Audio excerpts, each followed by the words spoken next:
সরকারি চাকরিজীবী সুজনের সঙ্গে তোর ময়নার বিয়ে ঠিক হতে যাচ্ছে, তাড়াতাড়ি ময়নার বাড়ি যাও। এখনই যাচ্ছি চাচা। ময়না, তোমার নাকি বিয়ে ঠিক হয়েছে? আমি বিশ্বাস করি না। দুনিয়া তলমাটি হলেও আমি তোমাকেই চাই। যদি তুমি 3 মাসের মধ্যেই আর্মির চাকরি করে দেখাতে পারো, তাহলে আমার মেয়ের সঙ্গে তোমার বিয়ে দেবো। কালকে আর্মির চাকরির সার্কুলার আছে, চাকরিতে জয়েন হওয়ার পরেই ময়নাকে বিয়ে করব। কথা দিচ্ছি, আমার জন্য দোয়া করিয়েন। হবু শ্বশুর আব্বা জারুন। যতই পরিশ্রম হোক, ময়নাকে বউ করে নিয়ে আসতে হবে। হাল্ক, তোমার বডি পারফেক্ট। তোমাকে চট্টগ্রামে যেতে হবে 2 মাসের ট্রেনিং এ। ঠিক আছে, আমি রাজি আছি স্যার।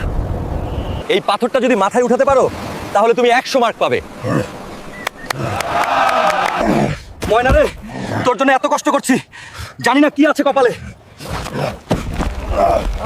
ময়নার বাপের বকানি কথা আমাকে কুড়ে কুড়ে খাচ্ছে, গিয়ে দেখিয়ে দেবো আমিও। আমাকে 1 ডজন চুড়ি দিন আমার হবু বউয়ের জন্য। এই নিন ভাই, আপনার জন্য 1 ডজন চুড়ি।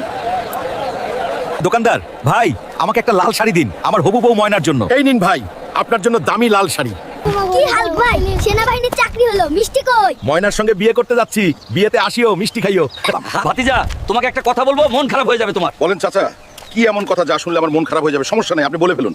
গত মাসের 25 তারিখ সরকারি চাকরিজীবী ছেলের সঙ্গে ময়নার বিয়ে হয়ে গেছে। চাচা, এই আপনি কি বললেন? আমি বিশ্বাস করি না, আমি বিশ্বাস করি না। ময়না, আমার ময়না, ও ময়না, আমি আসছি। তুমি কই ময়না? চাচা, ময়না কোথায়? ওর বিয়ে হয়ে গেছে বাবা। আমি বিশ্বাস করি না। নেই, মনের মানুষ আছে তো কেরিয়ার নেই। এভাবে হাজারো ছেলের স্বপ্ন ভেঙে যায়। সরিষা করুন, কর্মসংস্থানের কারণে আপনিও কি আমি এরকম পরিস্থিতিতে পড়েছেন? চ্যানেলটা অবশ্যই সাবস্ক্রাইব করবেন, এটা আমার অনুরোধ।